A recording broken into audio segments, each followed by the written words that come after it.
They laughed when you failed. They walked away when you were struggling. They whispered, "It's over for you." But what they didn't see was what God had already written. This isn't your end, it's your beginning. Sometimes the world writes you off too soon. They look at your struggles and assume your story is over. But God doesn't need their permission to lift you. In fact, He often lets you fall just to raise you higher than ever before. If they thought you were finished, they're about to witness a divine comeback. Number 1. Trials do not define you, they refine you. 500 words, you've been knocked down. Maybe it was heartbreak, betrayal, loss or failure. The world looked at your condition and said, "You're done." But what they don't understand is that a believer is never defined by difficulty, they are refined by it. When you go through hardship, it's not a sign that God has abandoned you. It's a sign that He's preparing you for something greater. God never puts you through anything meaningless. Even your pain has a purpose. Even your silence is heard. Every moment you spent crying, every time you felt alone, none of it was lost. It was all seen by God. He is Al-Basir, the all-seeing. And when God sees, He never ignores. God says in Qur'an, Surah Al-Baqarah, verse 286, God does not burden a soul beyond that it can bear. This one verse is enough to lift your head and strengthen your back. If you're going through it, it's because God knows you can handle it. He knows there's something inside you that can survive the storm. The trial you're facing is not proof of your weakness, it's proof of your strength. Fire melts plastic, but it purifies gold. Trials expose what's fake and purify what's real. That pain you're feeling, that's the heat of purification. It's not punishment, it's preparation. You are being reshaped, remolded, and refined into something stronger, purer, and more beautiful. If you never faced rejection, you wouldn't learn resilience. If you were never broken, you'd never understand healing. If life was always easy, your faith would remain shallow. But struggle deepens you. It teaches you to turn to God when no one else understands. It builds a bond between you and your Lord that no one can break. Think about the stories of the prophets. Every one of them faced trials. Prophet Yusuf was thrown into a well. Prophet Musa was cast into a river as a baby. Prophet Ayub lost everything, and yet in every single story, hardship was the gateway to honor. Trials did not end their purpose, they awakened it. So the next time someone points at your failure, smile, because they're witnessing your refining process. And when gold comes out of the fire, it doesn't explain the burn, it shines. Remember, you're not done, you're just being developed. Every tear you cried was watering a seed, and when that seed blooms, the same people who thought you were finished will wish they hadn't walked away. Number 2, rejection by people is often redirection by go. You thought they would always be there. You gave them loyalty, time, support, but when you needed them most, they vanished, and now it hurts. Rejection, especially from people we trust, can break us in ways words can't describe. But here's the truth that can heal your heart. When people reject you, it's often God redirecting you to something better. Not every no is a loss. Sometimes it's divine protection. Sometimes what you thought was love was actually distraction. And sometimes their leaving is the only way God can make room for what He really has planned for you. God reminds us of this in Qur'an, Surah An-Nisa, verse 19. Perhaps you dislike a thing, and God makes therein much good. You may not understand it now, but that closed door may have saved your future. That failed friendship may have saved your soul. That job you didn't get may have been the blessing you never saw coming. God sees what you can't. He hears conversations you'll never hear. He knows intentions that are hidden from you. So when someone walks away, don't panic. Pause and say Alhamdulillah, that was God protecting your path. There are times when we cry over someone's absence, not knowing that if they stayed, they would have destroyed our peace, our growth, or our connection with God. Their absence is not your punishment, it's your mercy. In Islamic history, even the Prophet Muhammad was rejected by his people. They turned their backs on him, mocked him, and hurt him. But every time people closed a door, God opened a bigger one. The journey from rejection in Mecca led to the victory in Medina. That wasn't just a migration, it was divine redirection. When people walk away from you, it's not always a loss. Sometimes it's a filter. God is filtering your life, removing those who don't deserve the next level you're about to reach. And trust this, when God filters, He always replaces with better. So don't let their rejection make you question your worth. Their absence doesn't decrease your value. They may have left thinking you're done, but God is just beginning your next chapter. And when He rewrites your story, those who left will wonder how you bloomed without them. Lift your head. Wipe your tears. What they meant for harm, God will turn for good. They walked out, but your Lord never did. That's not abandonment, that's alignment. You're not falling apart, you're being repositioned for greatness. Keep walking. Your redirection is not a delay, it's a shortcut to something far greater than you imagined. Number 3, your comeback has been written before the storm hit, before the betrayal, before the pain. You were already seen. God knew it was coming. Your heartbreak didn't surprise Him. Your setbacks weren't hidden from Him. Long before you faced it, your comeback was written in your destiny. And when God writes a comeback, no human hand can erase it. We often think our story is broken the moment we fall, but in truth, God uses those falls to introduce us to the version of ourselves that we were always meant to be.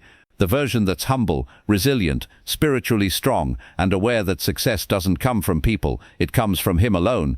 God says in Qur'an Surah At-Tawbah verse 51, "Say, nothing will ever happen to us except what God has decreed for us. He is our protector, and in God let the believers put their trust." That verse is not just comforting, it's empowering. It means that even your failure was part of a divine design, even your fall was a step on the ladder to rise. You didn't lose control, God was always in control. When it looked like your life was falling apart, it was actually falling into place. Sometimes we get discouraged because we expected the journey to be smooth, but greatness is rarely born in comfort. The prophets, the most beloved to God, faced the most trials, and yet their stories are filled with comebacks that inspire generations. Prophet Yusuf was thrown into a well, sold into slavery, and imprisoned, but he rose to become a ruler in Egypt. The prison was never his ending, it was the setup for a comeback so grand that even his brothers who betrayed him had to come back and bow in respect. That's how God works. He lets the setback humble you so the comeback won't destroy you. He lets you fall so that your rise is grounded in faith, not ego. So when the world says you're finished, let your soul whisper, "My Lord is just getting started."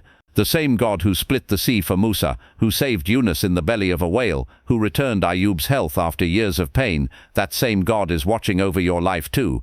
You don't need to rush it. The comeback is coming. Stay firm. Keep your prayers alive. Guard your heart from bitterness. Your story is still unfolding, and the chapters ahead are filled with mercy, elevation, and success you never saw coming. They thought you were broken, but you were only being built. They thought you were buried, but you were only being planted. And when the time is right, you will bloom in ways even you never imagined. Number 4. Patience today builds power for tomorrow. Patience is not weakness. It's not giving up. It's not passive surrender. In Islam, patience is strength. It is restraint with power, silence with purpose, waiting with faith. And for the believer, patience is not optional, it's transformational. You might feel like nothing is changing. You've made dua, you've prayed, you've cried, and still things seem stuck. But patience is not about speed, it's about trust. And trust means believing that God is working in your favor, even when you don't see it. God says in Qur'an Surah Az-Zumar verse 10, "Indeed, the patient will be given their reward without account." Without account, that means without measure, without limit, beyond imagination. When you stay patient through pain, through heartbreak, through loss, God is preparing a reward that this world can't even contain. They may see your patience as stagnation, but God sees it as submission, and the one who submits to God is never left empty-handed. Just like the seed that stays buried in silence before it sprouts, your patience is producing roots deep in your soul, roots that will one day bear fruit far greater than you expected. Patience is what kept Prophet Ayub firm through years of illness. It's what kept Prophet Musa steady when the sea was in front of him and Pharaoh's army was behind him. It's what protected Maryam when she was accused, alone and in pain. And just like them, your patience is building your power, a kind of power that can't be taken away by people or circumstances, a kind of power that brings you closer to your Creator and gives you a calm that the world can't shake. Every time you choose not to retaliate, you grow. Every time you forgive instead of curse, you rise. Every moment you wait without complaining, you are increasing in spiritual rank. While others react in haste, you're being trained by God Himself. When the right time comes, and it will, your patience will become your strength. What seemed like delay will turn into divine timing. What seemed like silence will become applause from the unseen. Because the one who saw your patience in secret will reward you openly. So hold on. Be patient, not because life is easy, but because your Lord is worthy. Patience is not the absence of struggle, it's the presence of faith. And when that faith is placed in God, you are never forgotten. Remember, storms don't last, but those who are patient through them come out stronger, wiser, and closer to God. You're not waiting in vain, you're waiting with purpose, and when your time comes, the world will see exactly what patience built and who built it. Number 5, God turns hidden struggles into public victories. There are battles you fought that no one saw, nights when you cried yourself to sleep, days when you forced a smile but your heart was shattered. You've prayed quietly, you've stayed silent while others misunderstood you, and through it all you kept walking, even when your legs felt like giving up. But here's the truth, God saw it all. Not one tear, not one sigh, not one whispered dua was wasted. Every hidden struggle was witnessed by the one who promises to repay with justice and mercy. And when God repays, He doesn't just restore what was lost, He elevates you beyond what you thought possible. God says in Qur'an Surah Al-Imran verse 139, "So do not weaken and do not grieve, and you will be superior if you are true believers." Superior, not because of your wealth, status, or titles, but because of your sincerity, your patience, your perseverance. The things that people overlook, God magnifies. The pain they ignored, God honors. The struggle they dismissed, God transforms into triumph. Think of Prophet Yusuf. He was betrayed by his own brothers, sold as a slave, falsely accused and imprisoned. His struggle was long, lonely, and mostly hidden from the world. But when God decided it was time, He raised Yusuf in front of everyone, including the very people who wronged him. That's how God works. He hides your struggle so that your victory becomes undeniable. He lets you walk through darkness so your light shines even brighter when He brings you out. And when that victory comes, it won't just be for your relief. It will be a sign to the world that God never abandons His servants. People might see the success, but they'll never understand the price you paid for it. They won't know about the du'as, the sleepless nights, the heartbreaks, the self-doubt, but God does, and He turns all of it into strength, into wisdom, into a victory so clear that even your enemies have no choice but to say, only God could have done that. So if you're suffering in silence, know this, you are not being forgotten, you are being prepared.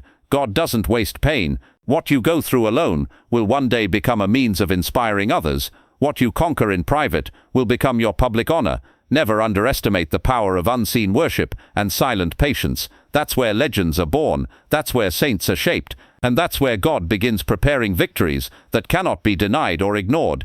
Keep going. You're not weak, you're chosen, you're not failing, you're in training. And when your moment comes, the very people who thought you were broken will witness something that only faith and divine favor could produce. The world may have overlooked you, but God never did, and He's about to prove it. Number 6. Your beginning starts where they thought it was. They thought it was over for you. Maybe you even thought the same. You failed, you fell, you got rejected, you were left behind. It felt like the end. But in God's plan, the end of one chapter is often the beginning of the best one. You see, God writes stories in ways we don't expect. Where people see an ending, God sees an entrance. Where they say, it's finished, He says, it's just beginning. God says in Qur'an Surah Ash-Shah verses 5 through 6, "For indeed, with hardship comes ease. Indeed, with hardship comes ease." Notice how ease is mentioned twice, as if to remind you that not only will the difficulty pass, but what's coming next will be so much better. So don't let the pain fool you into thinking God is done with you. In fact, the pain is often a sign that the next chapter is about to start. Sometimes we have to be broken before we can be rebuilt. Sometimes the fall is necessary to kill the ego and awaken the soul. Sometimes things have to fall apart so the better version of you can emerge. That moment of collapse, that ending, wasn't the end. It was the trigger to begin again. Prophet Yunus thought it was the end when he was in the belly of the whale, alone, trapped. But that moment of despair turned into one of the greatest stories of return and redemption. Why? Because he called upon God. He didn't let the darkness define him. He let it remind him. And God responded. That's your reminder too. No matter how dark it feels, how many people gave up on you, how far you think you've fallen, God is not done. He is the turner of hearts, the opener of doors, the restorer of what was lost. They may have seen your mistake, but they didn't see your repentance. They may have seen your failure, but they didn't see your prayers. They may have counted you out, but they forgot God never counts you out unless you give up on Him. So rise, dust yourself off, stop looking at what ended, and start focusing on what's about to begin. Your comeback doesn't need approval from people. It needs trust in your Creator. And when He lifts you, no one can hold you back. this is not just another chapter. It's the one that turns everything around, the one where your heart finally heals, your purpose becomes clear, and your journey takes on a meaning that even your past pain can't deny. They thought it was over, but it wasn't. God just paused the story to prepare a better version of you.